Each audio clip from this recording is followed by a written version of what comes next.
নমস্কার বন্ধুরা, কৌশিক স্যারের ক্লাসরুমে আপনাদের সবাইকে স্বাগত।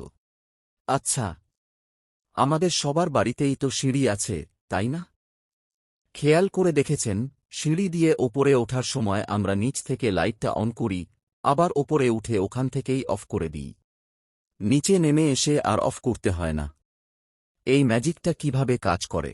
আজ আমরা পাওয়ার পয়েন্ট অ্যানিমেশনের মাধ্যমে এই টু ওয়ে সুইচ কানেকশন বা সিঁড়ির ওয়ারিং একদম সহজ ভাষায় শিখব। টু ওয়ে সুইচ হল এমন এক ধরনের বিশেষ ইলেকট্রিক সুইচ, যার সাহায্যে একটি নির্দিষ্ট লাইট বা ফ্যানকে দুটি ভিন্ন স্থান থেকে অন এবং অফ করা যায়। সাধারণ সুইচ এবং টু ওয়ে সুইচের মধ্যে পার্থক্য। সাধারণ সুইচ এর পেছনে তার লাগানোর জন্য দুইটি টার্মিনাল বা স্ক্রু থাকে। টু ওয়ে সুইচ এর পেছনে তার লাগানোর জন্য তিনটি টার্মিনাল বা স্ক্রু থাকে। এটি কোথায় এবং কেন ব্যবহার করা হয়? সিঁড়ি দিয়ে ওপরে ওঠার সময় আপনি নিচ থেকে লাইট অন করলেন, আবার ওপরে উঠে ওখানকার সুইচ টিপে লাইটটি অফ করে দিলেন। আপনাকে কষ্ট করে আর নিচে নামতে হবে না। বেডরুমে, ঘরের দরজার পাশে একটি সুইচ থাকবে এবং অন্যটি থাকবে আপনার বিছানার ঠিক পাশে। রাতে ঘুমানোর সময় বিছানা থেকে না উঠেই আপনি লাইট বন্ধ করতে পারবেন।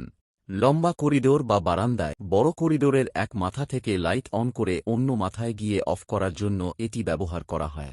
এটি কিভাবে কাজ করে? টু ওয়ে সুইচের ভেতরে তিনটি কানেকশন পয়েন্ট থাকার কারণে কারেন্ট যাওয়ার জন্য দুটি বিকল্প রাস্তা বা পথ তৈরি হয়।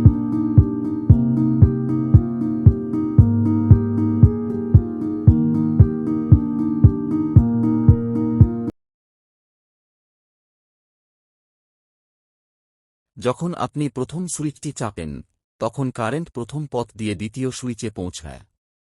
আবার যখন দ্বিতীয় সুইচটি চাপেন, তখন ভেতরের সার্কিটটি ডিসকানেক্ট বা ব্রেক হয়ে যায় এবং লাইটটি বন্ধ হয়ে যায়।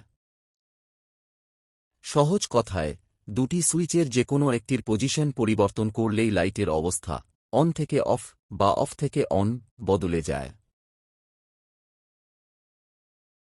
আজকের ক্লাসটি প্র্যাকটিক্যালি বুঝতে আমাদের মাত্র তিনটি জিনিস লাগবে। 1. দুইটি টু ওয়ে সুইচ। 2. একটি লাইট ও হোল্ডার। 3. কানেকশন দেওয়ার জন্য কিছু তার। প্রথমে আমরা 2 নম্বর বা ওপরের টার্মিনাল দুটিকে একটি তার দিয়ে সরাসরি জুড়ে দেব। ঠিক একইভাবে দুটো সুইচের একদম নিচের টার্মিনাল দুটিকেও আরেকটি তার দিয়ে কানেক্ট করে দেব। অর্থাৎ ওপরের সাথে ওপরের আর নিচের সাথে নিচের টার্মিনাল কানেক্ট করে দেব।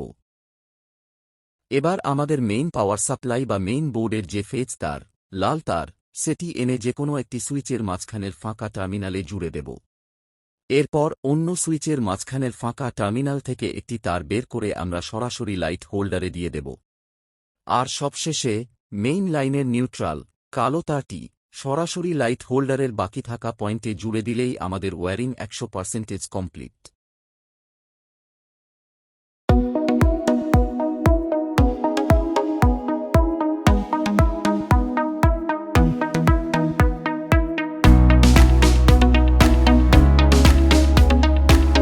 খুব ভালো করে স্ক্রিনের দিকে লক্ষ্য করুন, কানেকশনটা কিন্তু একদম সহজ।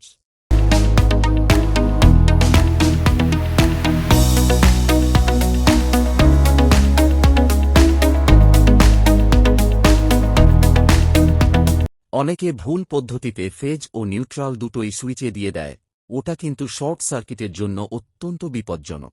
কৌশিক স্যারের ক্লাসের ছাত্র হিসেবে আপনারা সবসময় এই সঠিক এবং নিরাপদ নিয়মটিই মেনে চলবেন। যদি ক্লাসটি ভালো লেগে থাকে, তবে ভিডিওটিতে একটি লাইক দিন এবং বন্ধুদের সাথে শেয়ার করুন। এই রকম আরও দরকারি এবং শিক্ষণীয় ক্লাসে জয়েন করতে এখনই কৌশিক স্যারের ক্লাসরুম চ্যানেলটি সাবস্ক্রাইব করে পাশে থাকুন। কোনো প্রশ্ন থাকলে নিচে কমেন্ট করুন। আর হ্যাঁ, ইউটিউবের পাশাপাশি আপনারা আমাদের ফেসবুক এবং ইনস্টাগ্রামেও ফলো করতে পারেন, সেখানেও কিন্তু আমাদের ক্লাসে টুকিটাকি অনেক দরকারি আপডেট আপনারা পেয়ে যাবেন। কোনো প্রশ্ন থাকলে নিচে নির্দ্বিধায় কমেন্ট করুন। দেখা হচ্ছে আগামী ক্লাসে। সবাই ভালো থাকবেন। ধন্যবাদ।